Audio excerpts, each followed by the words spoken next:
कैसे हैं आप सब? कैसे हैं आप सब? मैं आप सबका स्वागत करता हूं यीशु मसीह के नाम से।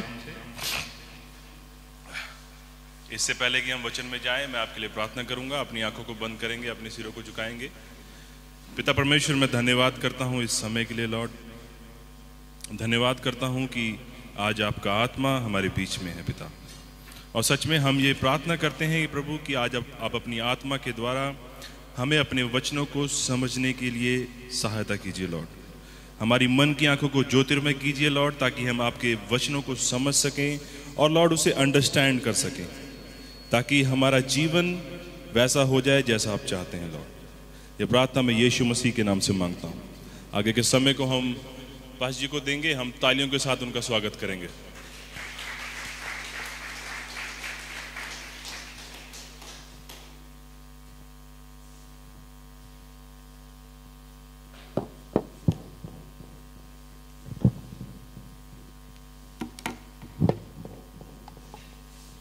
Hallelujah, praise the lord. कैसे हैं सब लोग? You are fine? Amen. God bless you all. So thank you Holy Spirit, you are here. पवित्र आत्मा, हम आपका धन्यवाद करते हैं, आप यहाँ पर उपस्थित है। आज हम प्रभु के वचन के अंदर यहाँ जा रहे हैं और हम सारी महिमा प्रभु को देंगे। आज हमारे बीच में पास्टर आशीष और उनके वाइफ भी, कल्पना भी हमारे बीच में है, और हम उनका यीशु के नाम से स्वागत करते हैं। God bless them. और आज इसके बाद वो थोड़ा सा गरजेंगे। हालेलुया, आपके बीच में प्रभु के वचन को लेकर आएंगे और हम शेयर करेंगे। हालेलुया। तो आज मैं आपको थोड़े से बेसिक, थोड़ी सी दो चार चीज़ें बताऊंगा। बहुत ज़्यादा लंबा चौड़ा वचन नहीं बताऊंगा, but I want to share with you some basic principle of the God in our lives. We have to understand कि परमेश्वर की हम महिमा को आज जानेंगे। What is the glory of God? Amen. अब बहुत बातों के द्वारा परमेश्वर की महिमा जो है प्रकट होती है। हम परमेश्वर की महिमा को सृष्टि के बीच में दे सकते हैं। सारी सृष्टि को उसने क्रिएट किया। This is the glory of God we can see. परमेश्वर ने हमें बनाया अपने स्वरूप पे। हम परमेश्वर की महिमा है। हम प्रभु की महिमा को देख सकते हैं, उसने कैसे हमें बनाया और रचा है। और परमेश्वर की महिमा उसके अद्भुत कामों के अंदर है। परमेश्वर की महिमा मुर्दों को जिंदा करने के अंदर है। परमेश्वर की महिमा बीमारों को चंगा करने के अंदर है। हम देखते हैं there is so many ways परमेश्वर अपनी महिमा को रिवील करता। We can see glory of God. कई बार आप प्रार्थना करते हो, हैव एक्सपीरियंस, मैंने बहुत बार इस बात का अनुभव किया है कि आप परमेश्वर की महिमा को अपने घर में भी कई बार देख सकते हैं। जब हम प्रार्थना करते हैं, जब हम विनती करते हैं और जब प्रभु के साथ सहभागिता करके उठते हैं, तो आप देखोगे आपकी जो रूम्स है वो एक glorious, a little Twinkles like, एक चमकदार चीज़ों से भर जाता है। And I have seen that glory in many times when I spent with the God. वह क्या बताता कि परमेश्वर की उपस्थिति यहाँ पर है। जब एंजल्स आते हैं, परमेश्वर की महिमा प्रकट होती है। जब एक दर्शन का प्रभु आपसे बात करता है तो परमेश्वर की महिमा देखते हैं। जब आपको एक रेवलेशन, प्रकाशन पवित्र आत्मा का द्वारा होता है तो आपको प्रभु की महिमा को देखते हैं। आमीन, हालेलुया। और परमेश्वर चाहता है ये महिमा फिर से हमारे जीवनों के अंदर आए। तो हम प्रभु के वचन के अंदर चलेंगे और देखेंगे कैसे आदम के बीच में ये महिमा छोड़कर चलेगी और दोबारा फिर परमेश्वर इसी महिमा में हम सबको लाना चाहता है। हालेलुया। आए मेरे साथ पढ़ेंगे। हम रोमियो की पत्री को निकालेंगे।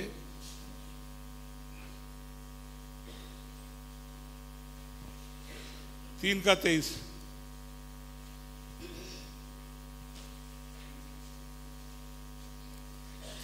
सब जानते हैं। इसलिए कि सबने पाप किया है और परमेश्वर की महिमा से रहित है। वचन बताता है कि सबने पाप किया, आप परमेश्वर की महिमा से रहित है। इसका क्या मतलब?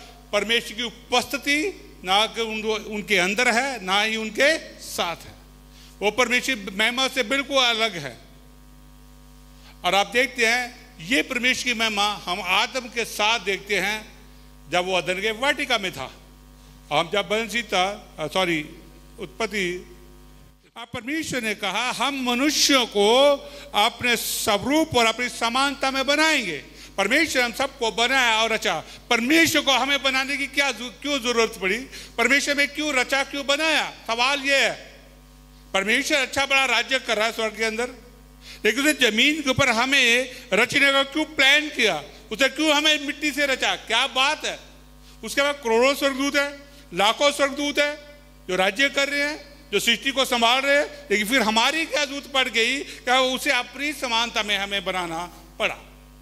इसका जो बेसिक प्रिंसिपल ये है, सिद्धांत बताता हूं, क्योंकि जब परमेश्वर ने एक फिजिकल वर्ड की क्रिएशन की, जब सारे संसार की उत्पत्ति की एक फिजिकल वर्ड के अंदर की, तो हम जानते हैं प्रभु का वचन कहता है कि परमेश्वर आत्मा है। वो फिजिकल बॉडी में रहता, वो एक आत्मा है। लेकिन परमेश्वर का एक सिद्धांत है, एक प्रिंसिपल, एक रूल्स है कि जब परमेश्वर सृष्टि की रचना करती तो परमेश्वर इसके अंदर डायरेक्ट इंटरफीयर नहीं कर सकता, आत्मा इसके अंदर कार्य नहीं कर सकता। तो God needs a body, a human being that will work as a manager on the earth. जमीन के ऊपर वो एज मैनेजर काम करे और परमेश्वर उसके द्वारा काम कर सकता है, करता है।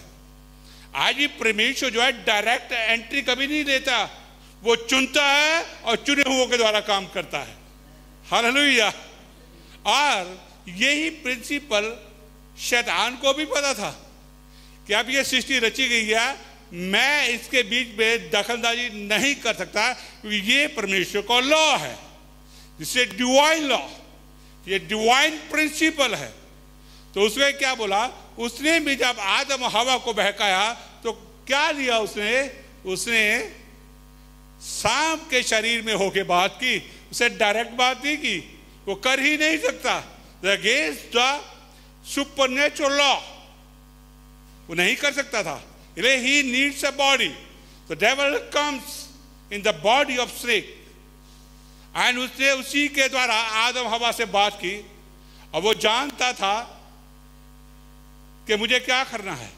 एक उसे बहकाया, और हम इस स्टोरी को जानते हैं, और आदम और हवा उसके फंदे में आ गए। हालेलुया। द मूवमेंट जो प्रभु ने कहा था ये फल नहीं खाना है, वही खा लिया। आमीन। द मूवमेंट उन्होंने उस फल को खाया, immediately the glory of the God left them. उसी वक्त परमेश्वर की महिमा उनसे उठ गई, अलग हो गई, एंड होली स्पिरिट लेफ्ट कर गई, उनको छोड़कर चला गया आत्मा। और वो क्या बन गए? सिर्फ एक फिजिकल मनुष्य, एक शारीरिक मनुष्य सिर्फ बनकर रह गए। अब प्रभु की पत्नी उनके साथ नहीं थी, अब उनके पास जीवन नहीं था, अब उनके पास शांति खुशी नहीं है रहने वाली, अब वो सारी जिंदगी नहीं रहेंगे। अब बुढ़ापा भी आ गया, बीमारियां भी आ गई, क्योंकि महिमा उठ गई। महिमा अलग होगी तो सब चीजें एंटर करती हैं, दुख, पीड़ा, क्लेश, चिंता, बीमारियां, बुढ़ापा, मृत्यु। Glory left.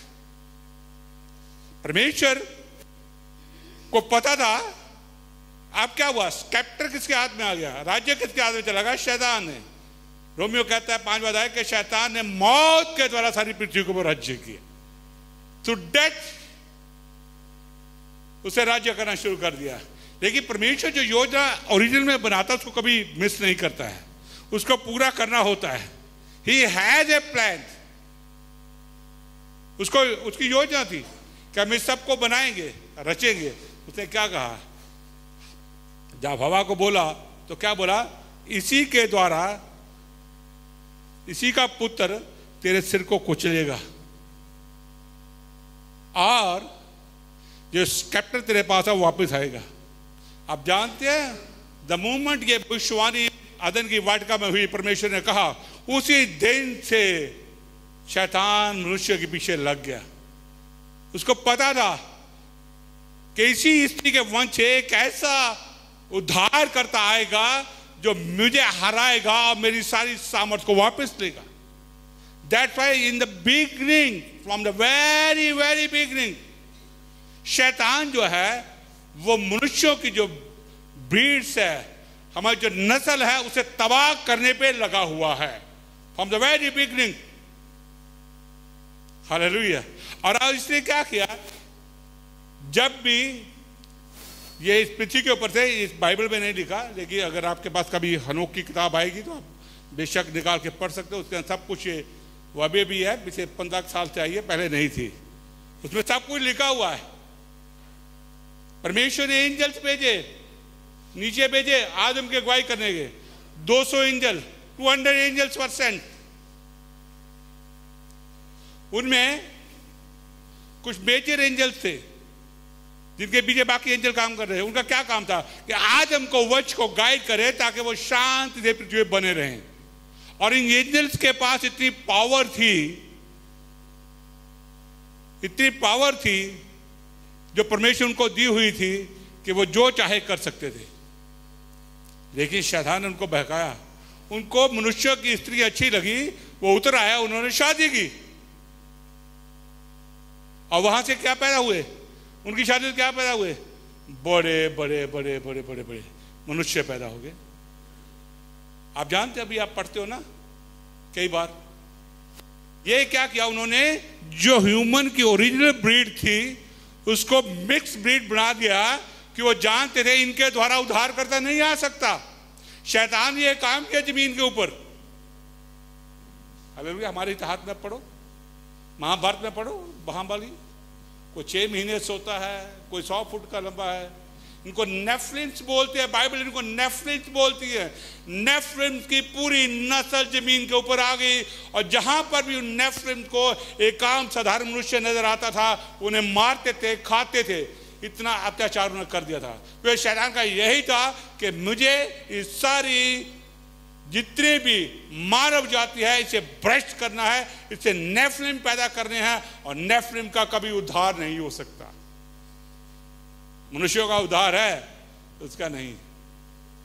इसलिए उत्पत्ति 6 के अंदर लिखा है कि सारी पृथ्वी भ्रष्ट हो गई थी, सारी पृथ्वी भ्रष्ट हो गई थी।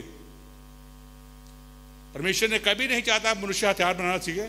परमेश्वर नहीं चाहता कि वो एस्ट्रोलॉजी सीखे। परमेश्वर नहीं चाहता वो जादू टोना सीखे। परमेश्वर नहीं चाहता वो बॉल ब्रीड सीखे।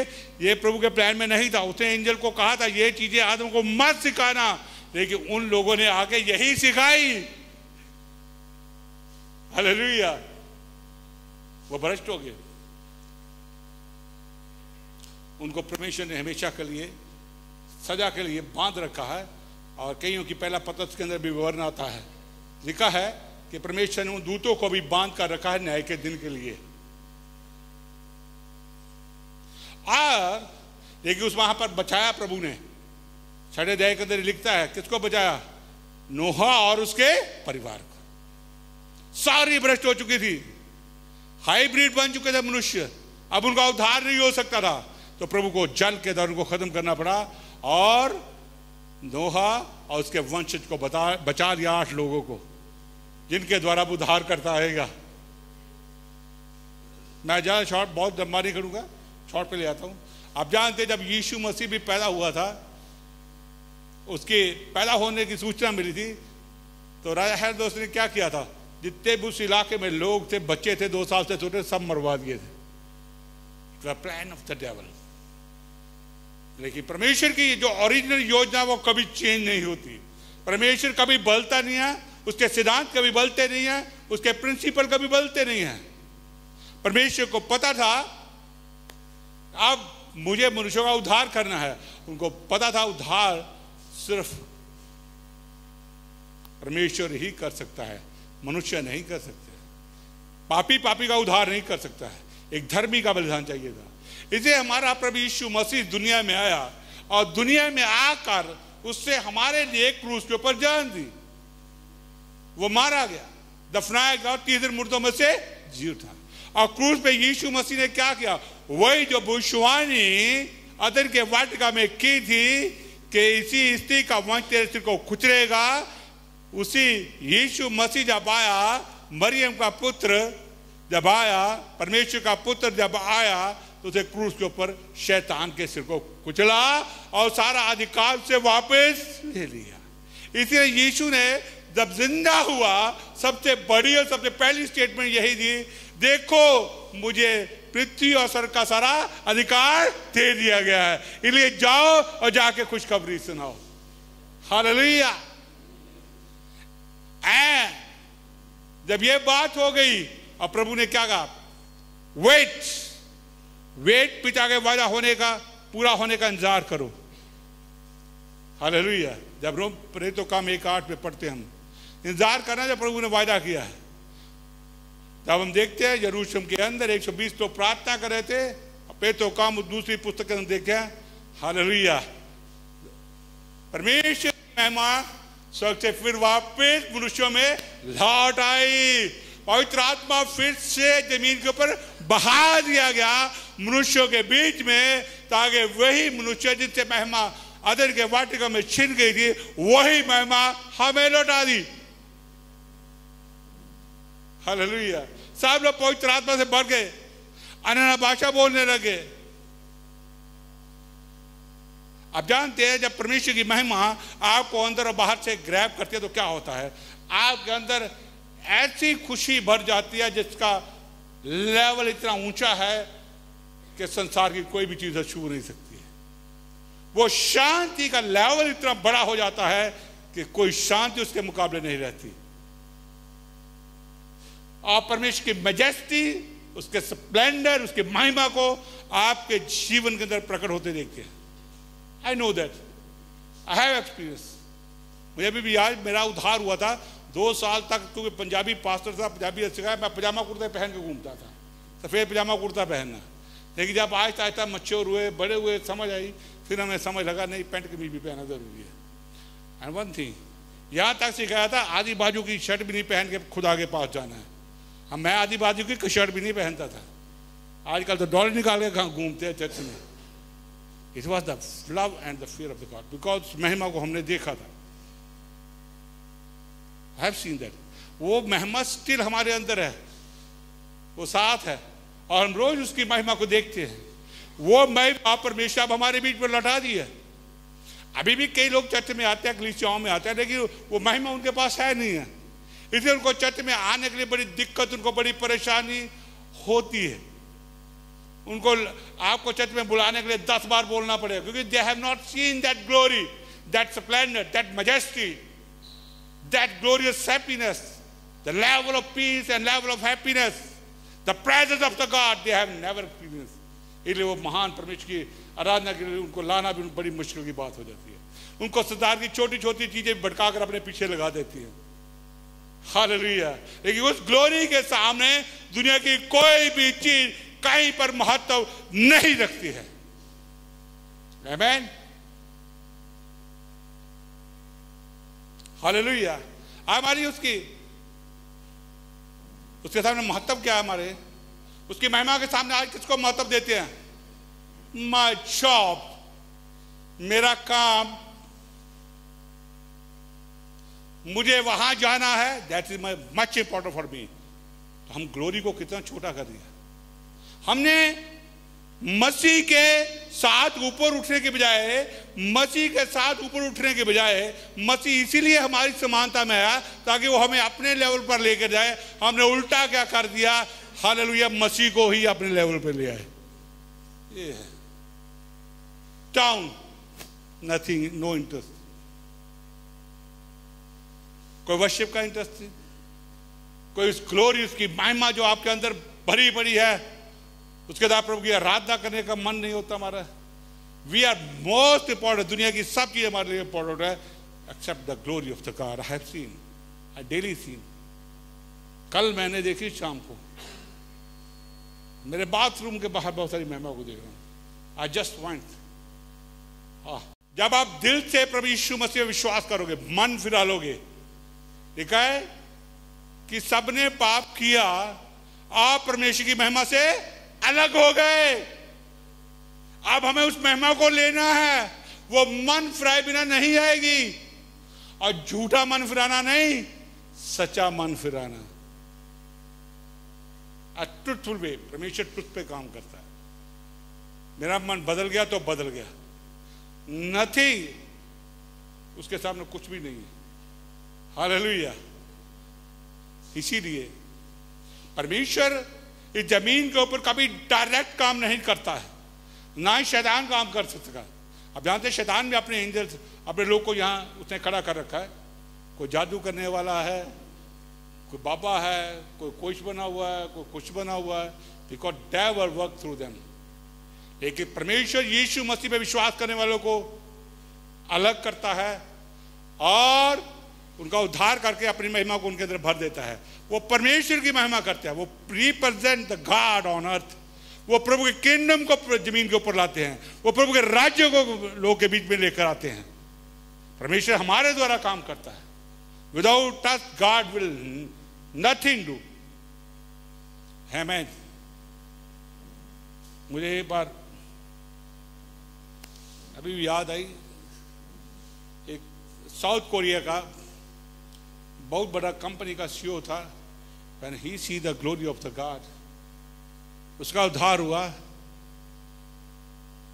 उसने उसी वक्त वो सारे काम को छोड़कर प्रभु के किंगडम के लिए चला गया। पता उसने के शब्द क्या थे? हालेलुया। मैं सीईओ रहा, इतनी बड़ी कंपनी का मालिक रहा, मेरे पास इतना धन दौलत है, मेरे पास दुनिया की इतनी ताकत है, इतने घर हैं, पता नहीं क्या क्या कीमती चीजें हैं, लेकिन ये सारी परमेश्वर की महिमा के सामने कूड़ा और करकट लगती है। आमीन। उससे सब कुछ सीईओ का पद छोड़ दिया। Take it. उसको दोबारा बुलाया था फोन पे, सर आप आ रहे हो? Come back, take charge. No, I not need this CEO post. I need no anything more because I know the glory of God. मैं परमेश्वर की महिमा को जान गया, उससे कीमती कोई चीज नहीं है मेरे जीवन के अंदर। That is the way of living in faith, by faith. Hallelujah. और वो महिमा परमेश्वर आज सबको देना चाहता है, हर उसको जो यीशु पे पूरे हृदय से विश्वास करता है। जब आप उसकी महिमा में रहना शुरू कर देते हो, हालेलुया, उसकी प्रेजेंस में रहना शुरू करते हो, आपकी फेवर बहुत याद से उसके सामने भर जाती है। आप कुश्ती में रहते हो, उसकी उपस्थिति आपके बीच में रहती है, आप उसकी उपस्थिति में बने रहना पसंद करते हो, तो आप जहां जाओगे विजय आपकी होगी, क्योंकि परमेश्वर की फेवर आपके साथ होगी।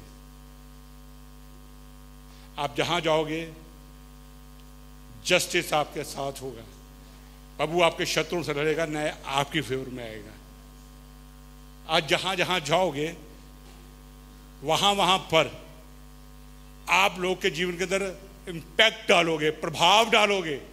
That's the glory of God. Hallelujah. It's so powerful, amazing, the majesty of the God, the glory of the God is so splendid, इसके सामने कुछ भी नहीं रह सकता। इसलिए आज प्रभु के एक ही मकसद है कि अपने पुत्र यीशु मसीह के राज्य को पृथ्वी के ऊपर बढ़ाए। उसके लिए चैन उसने हमें ही बना दिया है, ठहरा दिया है। इसीलिए यीशु ने एक सबसे बड़ी गंभीर स्टेटमेंट दे दी कि पृथ्वी और स्वर्ग का सारा अधिकार मुझे दे दिया गया है। और ये किसको दिया जाता है बाद में? हर एक उसको जो यीशु पे विश्वास करता है, ताकि उसकी महिमा में चले फिरे, वो महिमा में लिवे। महिमा में क्या है? चंगाई है। महिमा में क्या है? जीवन है। हालेलुया। आप सबके पास जीवन है। हालेलुया। यीशु की बात हो रहे हो, कहां पे आएगा? बादलों पे। तो लगता कुछ तो दो ही नहीं चाहिए। कितने लोग हैं जो चाहते हैं कि यीशु आएगा मैं साथ जाऊंगा? आवाज कम आई, हाथ ज्यादा हो गए। हालेलुया। आमीन। Oh, glorious God is coming to take us. आज हमें यह सोचना है, अगर आप अभी भी परमेश्वर की महिमा से दूर हैं, परमेश्वर की महिमा से रहित हैं, अगर अभी भी हमने मन नहीं फुराया है, तो ये समय है आपको परमेश्वर की महिमा फिर से आपके जीवन में परमेश्वर उड़ेलना चाहता है। वह आपको देना चाहता है जो अदन ने के बाग में आदम ने खो दी थी, वो आपको वापस लौटाना चाहता है। लेकिन इसके लिए सिर्फ एक और एक ही तरीका है और एक ही चीज है, वो है यीशु मसीह पे विश्वास करना। ये विश्वास जब हम करते हैं हमारे गुनाह पाप धो दिए जाते हैं और वो महिमा फिर से वापस लौट आती है। हालेलुया। वो अंधकार का वो सारा डीएनए हमारे जीवन से तोड़ दिया जाता है, बाहर आ जाता है। हालेलुया। जब महिमा से आप भर जाते हैं तो आप पता क्या कहते हैं, आप विश्वास के लिए अपने घर वालों के भी खिलाफ हो जाओगे। मुझे तो यीशु के साथ चलना है, धमकियां मिलेगी, मार दो, घर से निकाल देंगे, निकाल दो। हालेलुया। तुम्हें रोटी नहीं मिलेगी, ना मिले। ये कौन बोल रही है? Glory of the God speaking through you. Hallelujah. You don't care about the peoples because you know the glory of the God, you know the Jesus inside of you. आप जानते हैं कि प्रभु की उपस्थिति आपके साथ है और आपके अंदर है। आमीन। तो प्रभु आपको इस वचन के द्वारा आशीष बरकत दे। मैं आपके लिए प्रार्थना करूंगा। फादर, मैं आपका धन्यवाद करता हूं आज इस समय की लॉर्ड, हमारे बीच में जितने भी लोग हैं अपने हाथ को ऊंचा कर सकते हैं, जो अभी भी यीशु को अपना उद्धारकर्ता ग्रहण नहीं किया, अभी भी अंधकार में पाप उस महिमा से रहित हैं। वचन कहता है सब ने पाप किया, परमेश्वर की महिमा से रहित है। लेकिन आज परमेश्वर अपनी उस महिमा को आपको लौटाना चाहता है। आप मेरे साथ इस छोटी प्रार्थना करेंगे।